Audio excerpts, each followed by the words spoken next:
Hi guys, it's Sam with Happily Hooked. I'm so excited. Today is episode 2 of our stitch tutorials. Today we're going to be doing the Tunisian foundation stitch. I'm not going to get into a whole lot of details with different Tunisian stitches because we do have a Tunisian mastery suite for our subscribers. So if you haven't subscribed yet, the link is in the bio for that. And then we're going to go with this. I'm going to show you the basics and then you can pretty much make anything you want from this, and then you can learn from there. I'm really excited about it, so let's get to it. Alright friends, so we are going to start with our Tunisian foundation row. So I'm using Karen Cotton Cakes, and then I've got a 6.5 millimeter hook. With these, I always recommend going up a hook size or two when you're doing Tunisian. It's just how it normally works out because you crochet a different way. Like this one recommends a 5 millimeter hook, so I went up to a 6.5 millimeter hook. So to start off your Tunisian foundation row, it's going to be just like a normal chain. You're just going to chain however many, so we're going to chain 10.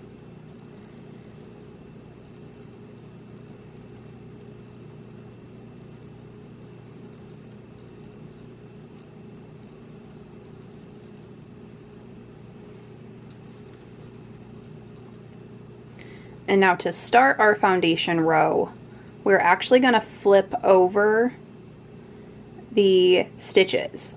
And the reason that I do that is I think it does a better job at keeping the project from curling, but it's just easier for me to see. So we'll flip over the stitches and you see these bars in the back. Those are what we're going to work into.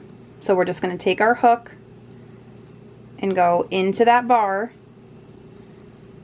yarn over, and pull up a loop, and that's going to stay on the hook.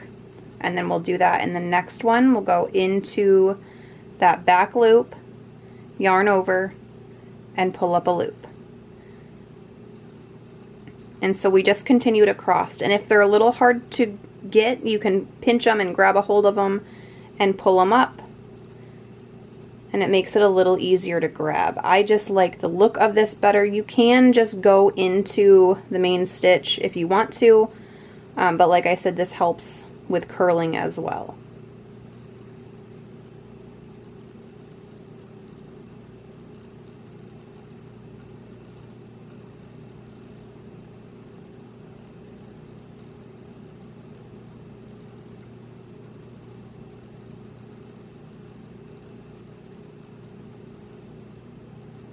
And see how it just, they fell off?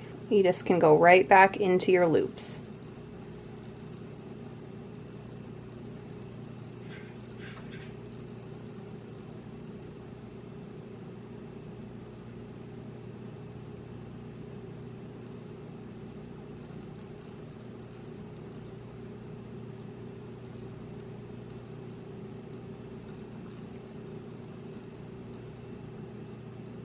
And then you always want to count, like I just did, you're always going to want to count your stitches to make sure. So we've got 1, 2, 3, 4, 5, 6, 7, 8, 9, 10. I recommend with Tunisian consistently counting just to make sure you have the right amount of stitches for what you're doing. So we have 10 chains and we have 10 stitches. So this is how you start your foundation row. To close it off, it's pretty easy as well. So you'll just yarn over and pull through 1, and this creates your chain and closes that off.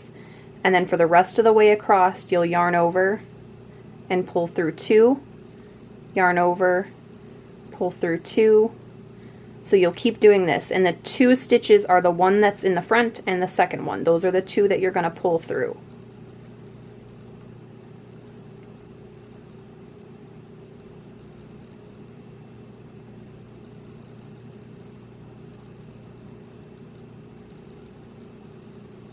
And then you'll just have 1 stitch left at the end, and that is your foundation row.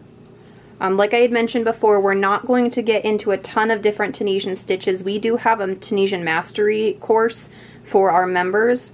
So if you guys want to subscribe and become a member of the magazine, you can do that. The link is in the bio.